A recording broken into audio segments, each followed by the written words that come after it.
të akuzuarit këtu nuk po gjykohen për vepra penale rutinë që ka ndodhur gjatë asaj kohe, apo për dhunën e përgjithshme apo djegjen në shtëpive që ndodhi asaj kohe kundër civilëve serb.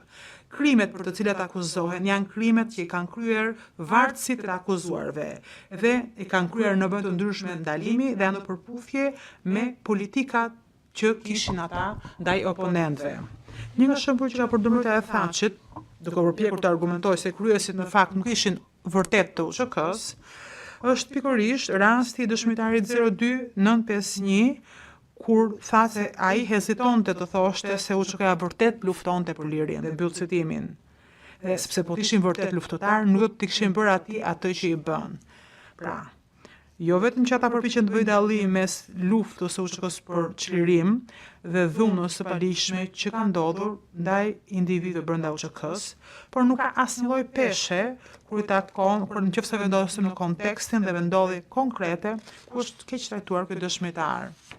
Siç që kemi thënë në dosjen tonë, ka shumë prova, përfshirë evidenca me video të asaj kohe që tregojnë se në fakt kryesit në fakt ishin pikërisht antar të vërtetë të UÇK-s. Të akuzuarit në fakt kanë kontribuar edhe kishin synim të qartë.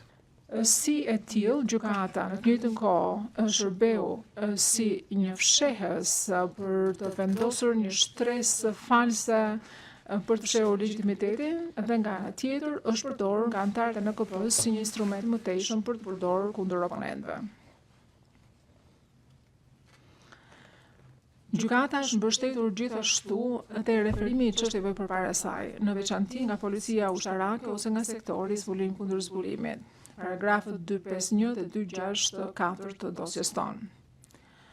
Absurditeti me të cilin është aplikuar kjo jepet ose mund të shpjegohet dhe ilustrohet nga çështja e vëllezërve Salević, rrëmbimi i cilëve tërhoqin vëmendjen e ndërkombëtarëve. Të dy vëllezërit u rrahën nga UÇK-ja në vendin e ndalimit dhe njëri prej tyre vdiq. Sokol Dobruna shkoi personalisht në vendin e ndalimit dhe diskutoi rastin me anëtar të tjerë të shtabit përgjithshëm, por pavarësisht të kësaj nuk siguroi fillimin e hetimit për këtë aspekt dhe thjesht injoroi provat e drejta që kishte përpara, mbi bazën që përpara tij nuk kishte dërguar asnjë pretendim penal. Si Blerim Kuçi dhe vëllezërit Salević u ndaluan në një vend në mes të fshatit të Kleshkës dhe fshatit të Divjakës, ku e kishte Selin shtabi i përgjithshëm i UÇK-s.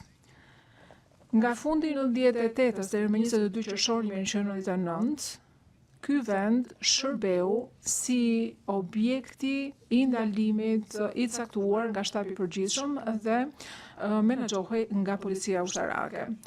Të ndaluarit që përfshinin si serb dhe shqiptar janë mbajtur për periudha të ndryshme nga disa ditë deri në disa javë.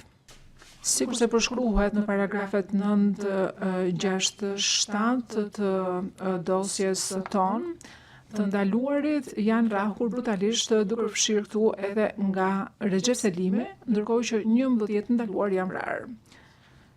Një prej këtyre viktimeve ishte Imir Xhafiçi.